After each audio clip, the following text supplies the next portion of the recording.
3월 10일 화요일 아침입니다. 오늘 아침은 하나님께서 우리에게 주시는 선물, 우리 가정과 자녀들을 위해서 함께 기도하길 원합니다. 기본이 흔들리는 시대, 순리가 영리로 뒤집히는 시대입니다. 가정이 무너지고 자녀와의 관계가 무너지고 있습니다. 우리 성도들은 가정을 바로 세우고 하나님께서 주신 기업인 자녀들을 하나님의 경건 가운데 잘 양육할 수 있는 가정들이 되어야 합니다. 이 시간 함께 기도할 때 하나님 우리 가정을 지켜주시옵소서, 우리 자녀들을 돌보아 주시옵소서, 이렇게 한번 기도하겠습니다. 하나님 아버지, 은혜를 감사합니다. 당신께서 우리들에게 주신 기업이라 말씀하셨고 생명의 생수와 같다라고 말씀하셨사오니 주여, 우리 가정들이 거룩으로 인침받은 하나님의 포도원이 되게 하여 주시고 많은 생명들이 태어나고 사람 살리는 은혜의 방편들이 다 될 수 있도록 우리를 붙잡아 주시옵소서, 함께하여 주시옵소서. 아버지 하나님, 주님께서 주신 가정이 은혜의 샘이 되게 하시고 사랑의 포도원이 되게 하여 주옵소서. 예수님의 이름으로 기도합니다. 아멘.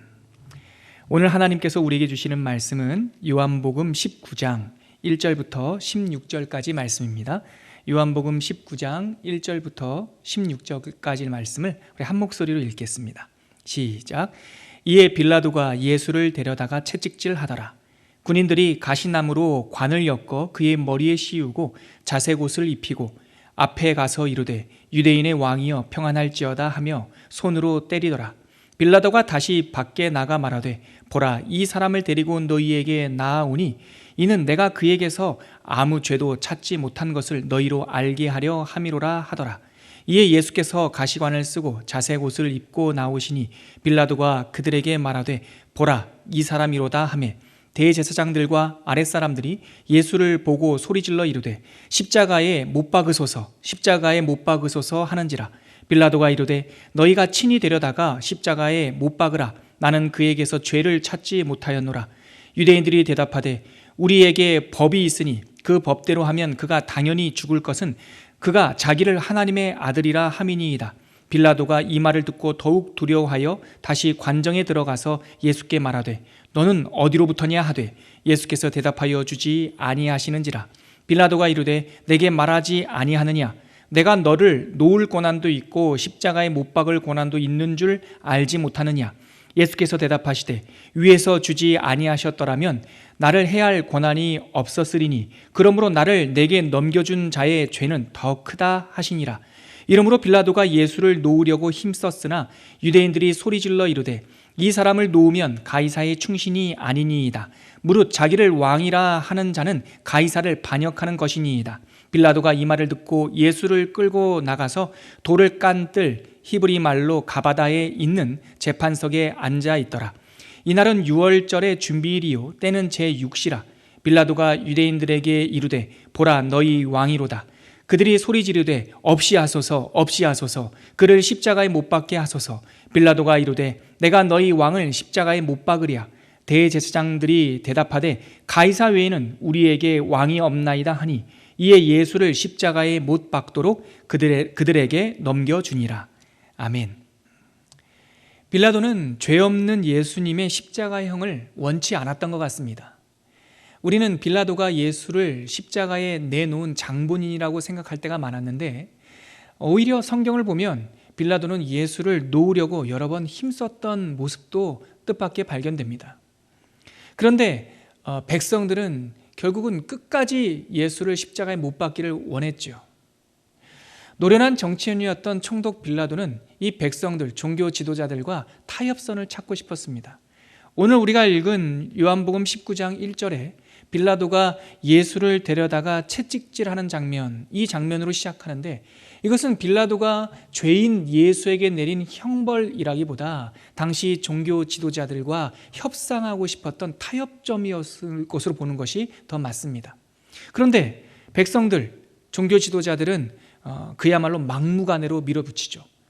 이처럼 죄는 타성이 있고 원심력이 있습니다. 한번 죄가 우리들의 마음속에 들어오면 적당한 선에서 멈추는 일이 없습니다. 끝까지 가야, 죄의 벼랑 끝까지 가야 그제서야 멈추는 것이 죄의 속성입니다. 백성들은 십자가에 못 박으시오, 십자가에 못 박으시오 계속 외칩니다. 빌라도는 몸이 상하고 채찍에 맞은 예수를 그들에게 보여주면서 이쯤이면 되지 않나, 이제 고만해도 되지 않나 말하고 있지만 백성들은 끝까지 십자가에 못 박으라고 더욱 거세게 빌라도를 압박합니다. 군중을 움직이려는 유대 종교 지도자들의 이 악한 의도는 성공한 것 같습니다. 아마도 이 장면 뒤에서, 이 백성들의 외침 뒤에서 대제사장들과 바리새인들은 웃고 있었는지도 모릅니다. 그런데 빌라도는 점점 더 두려워지고 있죠. 왜냐하면 빌라도를 압박하면서 이들이 드디어 말하는 예수의 죄목은 그가 하나님의 아들이라고 말한다는 점 때문이었습니다. 우리 그 본문을 한번 읽어볼까요? 7절 말씀입니다. 7절 말씀 함께 읽겠습니다. 시작. 유대인들이 대답하되 우리에게 법이 있으니 그 법대로 하면 그가 당연히 죽을 것은 그가 자기를 하나님의 아들이라 함이니이다. 바로 이 점이 유대인들의 논리 속에서는 예수를 죽여야 될 이유였는지 모르지만 빌라도에게서는 덜컥 겁이 나는 이유였습니다. 이가 하나님의 아들이라니. 빌라도는 두려워하기 시작하죠. 그렇기 때문에 8절에는 이렇게 묘사하고 있습니다. 8절은 제가 읽어드릴게요. 빌라도가 이 말을 듣고 더욱 두려워하여. 빌라도의 마음속에 두려움이 밀려온 겁니다. 자, 9절 말씀 같이 읽겠습니다. 시작. 다시 관정에 들어가서 예수께 말하되 너는 어디로부터냐 하되 예수께서 대답하여 주지 아니하시는지라. 여기서 저는 빌라도의 마음이 조금 느껴집니다. 이 예수가 하나님의 아들이라고 말한다라고 하는 그 사실, 유대 권력이 있었던 이 사내들인 공의회, 이 종교 지도자들의 압박, 예수가 스스로 뭐라도 말 좀 했으면 좋겠는데 말도 하지 않는 이 침묵 속에서 빌라도는 당황하고 있는 거죠. 그러자 빌라도는 다급한 듯이 예수에게 이렇게 다그칩니다. 10절 말씀입니다. 10절 말씀 같이 읽겠습니다. 시작. 빌라도가 이르되 내게 말하지 아니하느냐? 내가 너를 놓을 고난도 있고 십자가에 못 박을 고난도 있는 줄 알지 못하느냐? 저는 이 장면이 우리들에게 시사하는 바가 크다라고 봅니다. 빌라도는 다급합니다. 두렵습니다. 걱정입니다. 그러면서 죄수의 신분으로 본인 앞에 있는 예수를 압박하고 흔들어서 채근하고 있는 것이죠.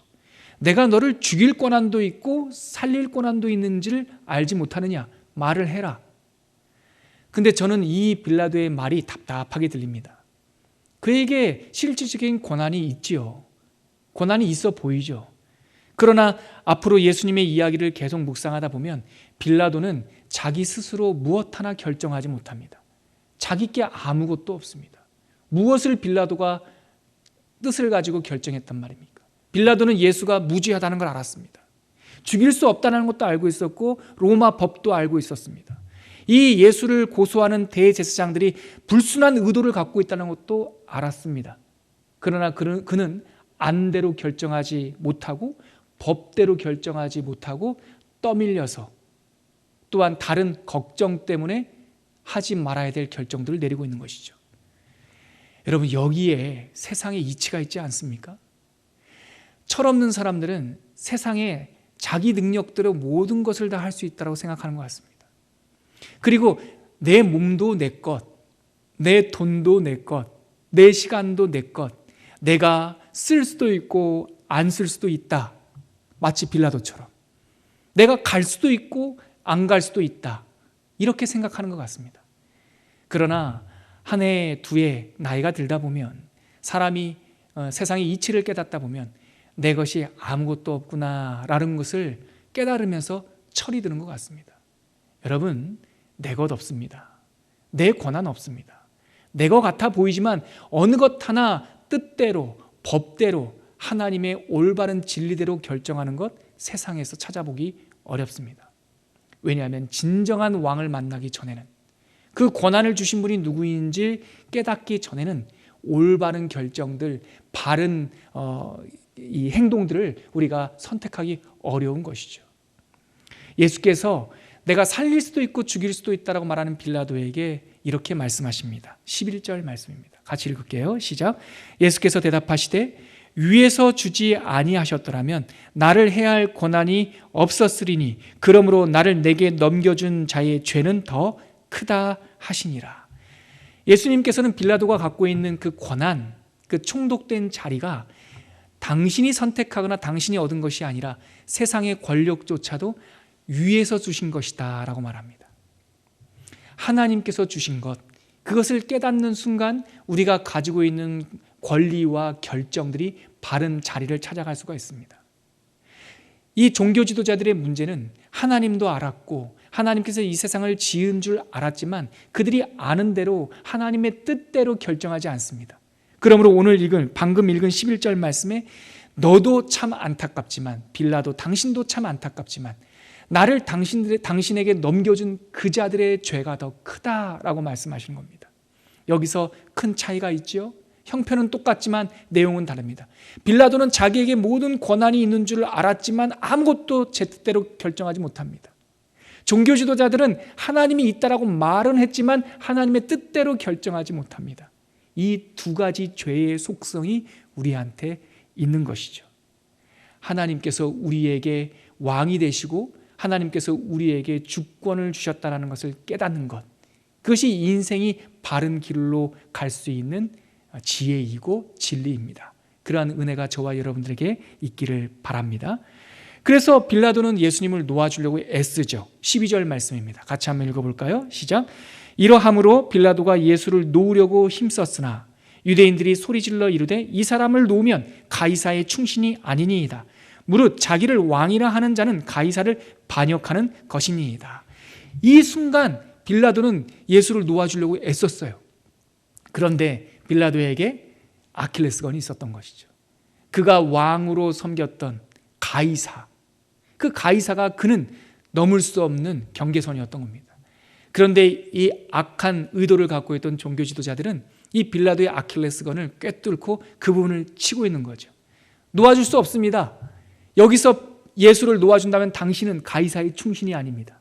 드디어 빌라도 안에 있는 주권이 드러나는 순간입니다. 빌라도 안에는 하나님이 계셨던 게 아니죠. 가이사가 있었던 것이죠. 가이사를 두려워하여 빌라도는 하지 말아야 될 결정, 무죄한 자를 십자가에 내어놓는 결정을 내리고 맙니다. 13절 말씀, 빌라도의 마음이 담겨있는 구절을 한번 읽어볼까요? 같이 읽겠습니다. 시작. 빌라도가 이 말을 듣고 예수를 끌고 나가서 돌을 깐 뜰 히브리 말로 가바다에 있는 재판석에 앉아있더라. 이날은 유월절의 준비리요 때는 제6시라. 빌라도가 유대인들에게 이르되 보라 너희 왕이로다. 빌라도는 이 말을 듣고 가이사의 충신이 아니란 말을 듣고 드디어 어쩔 수 없이 재판석에 앉습니다. 그리고 보라 너희의 왕이다 하고 체념한 듯이 예수를 그들의 손에 넘겨주게 됩니다. 십자가형이 결정되는 순간이죠. 그 다음 구절 한 말씀 볼까요? 15절 말씀, 백성들의 군중들 가운데서 나오는 그들의 소리에 한번 귀를 기울여 봅시다. 같이 한번 읽겠습니다. 시작. 그들이 소리 지르되 없이 하소서 없이 하소서 그를 십자가에 못 박게 하소서. 빌라도가 이르되 내가 너희 왕을 십자가에 못 박으랴. 대제사장들이 대답하되 가이사 외에는 우리에게 왕이 없나이다 하니. 여러분 이 장면이 놀랍지 않습니까? 빌라도의 마음속에 왕이 가이사였던 것은 우리가 이해가 됩니다. 그런데 대제사장들의 입에서 가이사 외에는 우리에게 왕이 없다라고 말합니다. 대제사장들은 하나님 여호와가 왕이라고 고백하는 사람들입니다. 하나님 전문가들이에요. 그런데 결국은 그들이 무슨 말을 했던지 상관없이 그들의 마음속에는 누가 있었던 겁니까? 가이사가 있었던 겁니다. 여러분, 가이사의 본질이 뭡니까? 가이사는 우리를 대표하는 그 왕입니다. 가이사라는 이름, 이 세상의 왕으로 불렸지만 결국 가이사는 우리 인간의 대표수입니다. 모든 사람들의 마음에는 가이사가 있어요. 근데 그 가이사의 얼굴은 로마의 왕이 아니라 나의 얼굴인 것이죠. 빌라도도 그의 마음속에 가이사가 있고 대제사장도 가이사가 있고 어떤 권한, 어떤 것도 자기 마음대로 결정할 수 없는 내가 숭배하는 그 우상의 종이 되어서 할 수 없는 결정들을 두 사람이 하고 있는 것입니다. 여러분, 그렇게 예수님이 세상의 모든 죄를 짊어지고 십자가형을 언도받았습니다. 오늘 이 말씀을 거두면서 함께 기도할 때 여러분, 누가 도대체 우리의 왕이란 말입니까? 우리의 삶을 이끌고 결정하게 하는 그 왕권은 도대체 어디에 있습니까? 그 결정권이 하나님입니까? 아니면 가이사입니까? 나의 얼굴을 한 그 우상입니까? 오늘 이 장면은 내 인생을 결정하고 끌고 가고 있는 그 왕을 다시 한번 생각하고 묵상하게 하는 본문입니다. 우리들의 하나님, 우리의 주권자 되신 창조주를 묵상하면서 하나님께서 우리에게 주신 이 바른 권리로 진리의 결정, 하나님의 뜻에 합당한 결정의 인생을 살게 해주십사. 이러한 기도 제목으로 함께 기도하도록 하겠습니다. 함께 기도하겠습니다. 하나님 아버지, 빌라도도 가이사 때문에 결정하고 대제사장도 가이사 때문에 결정합니다. 그 가이사는 로마의 왕이 아니라 우리 자신임을 알게 되었습니다. 하나님, 주권을 깨닫는 백성 되게 하여 주시옵소서. 내가 내 마음대로 되는 것이 아니라 하나님의 뜻 가운데 있음을 알게 하여 주셔서 우상을 숭배하는, 가이사를 숭배하는 사람이 아니라 참 주인 되신 하나님을 경배하는 참 신앙인들이 되게 하여 주시옵소서. 하나님 아버지, 오늘 본문은 너희에게 왕이 누구냐라고 질문하고 있습니다. 내 마음대로 내 뜻대로 할 수 있는 인생 같아 보이지만 세상에 내 것 하나 없음을 깨닫게 하여 주시옵시고, 내가 우상으로 섬기는 가이사의 법을 따라 살아가는 인생이 아니라 하나님의 법을 따라 살아가는 하나님의 백성들, 하나님의 자녀들 되게 하여 주옵소서. 그렇게 우리들의 영혼을 붙잡아 주실 줄 믿사오며 예수님의 이름으로 기도합니다. 아멘.